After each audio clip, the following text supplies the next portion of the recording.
Hello and welcome back to the channel. आज की video हम रखते हैं क्वेश्चन एंड आंसर्स पे, क्योंकि अभी नई नई वीडियोस बनाने शुरू करे हैं। लोगों के बहुत सारे बैकग्राउंड क्वेश्चंस होंगे तो उनको करेंगे आंसर, और अभी तक मैंने जितने भी व्लॉग्स डाले हैं उन पे भी जो क्वेश्चंस आए हैं उनको भी इस वीडियो में करते हैं आंसर। तो शुरू करते हैं क्वेश्चंस एंड आंसर्स का राउंड। तो सबसे पहला क्वेश्चन जो है वो है, आपकी शादी को कितने साल हो चुके हैं? तो मेरी शादी को हो चुके हैं 5 साल, और मेरी शादी हुई थी 15 मार्च 2021 को। और इसी से मिलता हुआ अगला क्वेश्चन है, आप कनाडा किस ईयर में आए थे? तो मैं कनाडा आई थी मार्च 2023 में, शादी के ऑलमोस्ट 2 साल बाद। तो मेरे हस्बैंड जो थे वो मुझसे 1 साल पहले कनाडा आ चुके थे, तो हम 1 साल अलग अलग रहे थे। वो कनाडा थे, मैं इंडिया थी। तो ऐसे आई थी मैं 2023 में कनाडा। और मैं किस वीज़ा पे कनाडा आई हूँ वो भी बहुत लोगों ने पूछ रखा है। तो उसका आंसर है, मैं आई थी स्पाउजल वर्क परमिट पे। तो क्योंकि मेरे हस्बैंड वर्क परमिट पे थे तो मुझे स्पाउस वर्क परमिट वीज़ा मिला था, तो मैं उस वीज़ा पे आई थी। हालांकि इससे पहले मैंने स्टडी परमिट भी अप्लाई किया था, मेरा कॉलेज में एडमिशन हो गया था, बट मेरा वीज़ा रिजेक्ट हो गया था। और वीज़ा रिजेक्ट होने का रीज़न यही था कि मेरे हस्बैंड ऑलरेडी कनाडा में थे, तो उन्होंने कहा था कि आप स्टडी वीज़ा पे आ रहे हो और स्टडी वीज़ा के बाद आपको वापस जाना होता है। जब भी आप स्टडी परमिट के लिए अप्लाई करते हो तो स्टडी परमिट का मतलब है उसमें आपको ये प्रूफ देना पड़ेगा कि आप कनाडा को वापस छोड़कर जाओगे। तो मेरे पास वो प्रूफ था नहीं, क्योंकि उन्होंने कहा कि आपके हस्बैंड यहाँ हैं तो आप नहीं जाओगे। तो इसलिए मुझे स्टडी परमिट नहीं मिली थी, मुझे मिली थी स्पाउजल वर्क परमिट। तो मैं उस वीज़ा पे आई थी इंडिया। और वो जो 1 साल था वो एक्चुअली में 1 साल ही था प्रॉपर। काफ़ी टाइम लग गया था वीज़ा आने में, बहुत सारे अप्स एंड डाउन्स चल रहे थे। पहले स्टडी रिजेक्ट हुआ वीज़ा। तो देखते हैं अगले आगे क्वेश्चंस कौन कौन से हैं। अगला है मोस्ट वेटेड क्वेश्चन कि हम वंश को लेके इंडिया कब आएंगे। तो वंश को लेके इंडिया आने के प्लान्स काफ़ी हद तक फिक्स हो चुके हैं कि हमें कब आना है, बट मैं वो रिवील नहीं कर सकती अभी, क्योंकि अभी हमने टिकट्स बुक नहीं कराई हैं। तो आई प्रॉमिस जिस दिन भी हम टिकट्स बुक कराएंगे उस दिन मैं डेट रिवील कर दूंगी। बट अभी के लिए मैं ये कह सकती हूँ कि हम बहुत जल्दी इंडिया आने वाले हैं वंश को लेकर, क्योंकि सारी फैमिली बहुत एक्साइटेड है उससे मिलने के लिए, तो हम ज़्यादा वेट नहीं कराएंगे उनको। तो अगला क्वेश्चन इसी से मिलता जुलता है कि आपको इंडिया ज़्यादा पसंद है या कनाडा। ये है बहुत ही बड़ा कंट्रोवर्शियल क्वेश्चन जो आप किसी भी इमिग्रेंट से पूछ सकते हो। हमारी फैमिली है इंडिया में, हमें इंडिया क्यों नहीं पसंद होगा? हमारी कंट्री है इंडिया, हम उसमें बड़े हुए हैं, इंडिया में ऑफ कोर्स पसंद है। हमारा आंसर सिर्फ एक ही हो सकता है इसमें कि कनाडा के अपने फ़ायदे हैं और इंडिया के अपने फ़ायदे हैं। हम चूज़ नहीं कर सकते। अगर मैं अब कनाडा में रह रही हूँ, मैं इंडिया को बहुत मिस कर रही हूँ इस टाइम पे। मेरी फैमिली, हमारा सारा वहाँ का एटमॉस्फेयर, सारे लोग, स्पेशली वंश के होने के बाद से। और यही मैं इंडिया में चली जाऊँगी तो कुछ चीज़ों को देख के मेरे को कनाडा याद आने लगेगा कि अरे वहाँ का कोई पोल्यूशन वाला इन्वायरमेंट नहीं है, वंश कितने अच्छे से रह सकता है वहाँ पे, यहाँ का खाना बहुत अच्छा है, प्योर है। तो मैं इसमें नहीं चूज़ कर सकती। और ट्रस्ट मी, कोई भी इमिग्रेंट इसमें कोई चॉइस नहीं बता सकता आपको कि नहीं मेरे को तो यही पसंद है। हमें पता ही नहीं है हमें क्या पसंद है। हम कनाडा बेटर लाइफ के लिए आए हैं और इंडिया में हमारी फैमिली है जिसे हम बहुत मिस करते हैं। तो आई थिंक यही इसका आंसर है कि इंडिया पसंद है या कनाडा।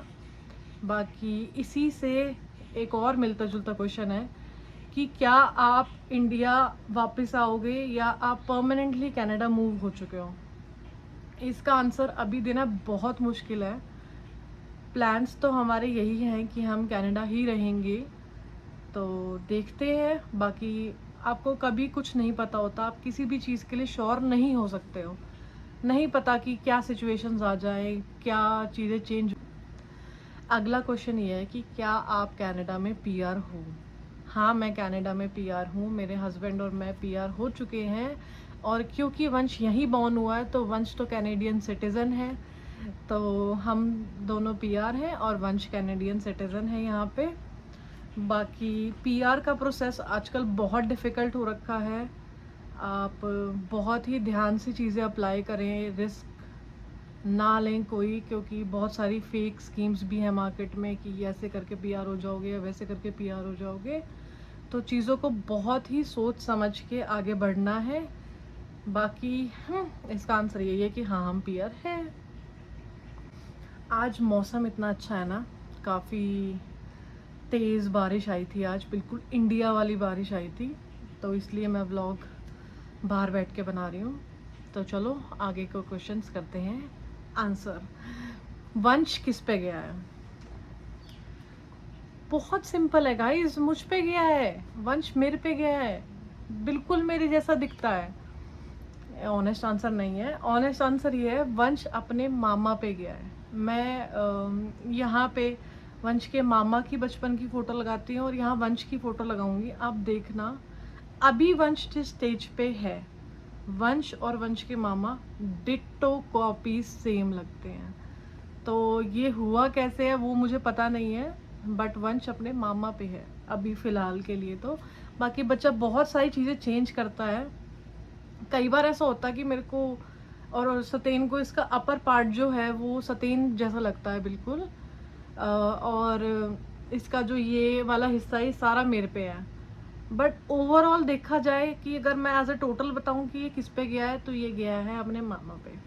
डालूंगी मैं फोटोज़, आप देख लेना, आपको समझ में आ जाएगा कि मैं ऐसा क्यों कह रही हूँ। अगला क्वेश्चन, वंश के पापा व्लॉग्स में क्यों नहीं दिखते? तो वंश के पापा व्लॉग्स में इसलिए नहीं दिखते क्योंकि वंश के पापा ज़्यादातर काम पे होते हैं, और जब भी वो घर होते हैं तो वो थोड़े से कैमरा शाय हैं, इतने कैमरा फ्रेंडली नहीं हैं, तो वो थोड़ा सा अवॉइड करते हैं आना। देखते हैं आगे आगे वो कंफर्टेबल होने लगेंगे तो वो ज़रूर आएंगे। बाकी वो होते ही नहीं है घर पे, तो काम पे रहते हैं ज़्यादातर, तो इट्स जस्ट मी एंड वंश इन द व्लॉग्स। तो अगला क्वेश्चन ये है कि आप कनाडा में कहाँ रहते हो? तो मैं कनाडा में रहती हूँ, प्रोविंस की बात करें तो ओंटारियो में, और सिटी की बात करें तो ऑरोरा में। बहुत ही सुंदर सिटी है, बहुत ही शांत सिटी है। फैमिली वाला नेबरहुड है हमारे आसपास।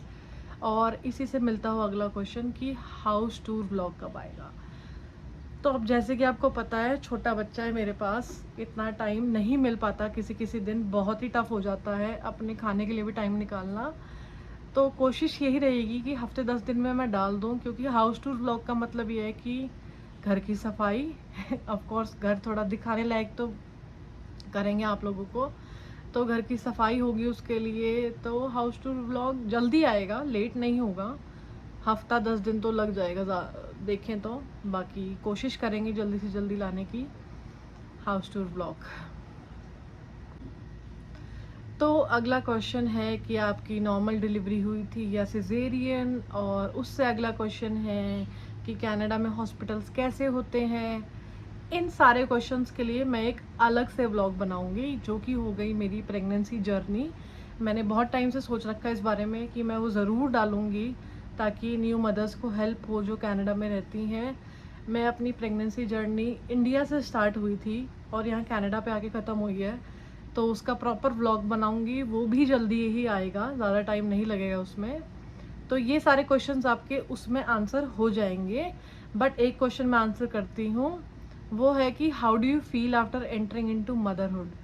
सो मदरहुड ये एक ऐसी चीज़ है जिसने कंप्लीट कर दिया है मेरी लाइफ को। मेरे को नहीं लगता इसके अलावा लाइफ में कुछ बचा है अकम्प्लिश करने के लिए।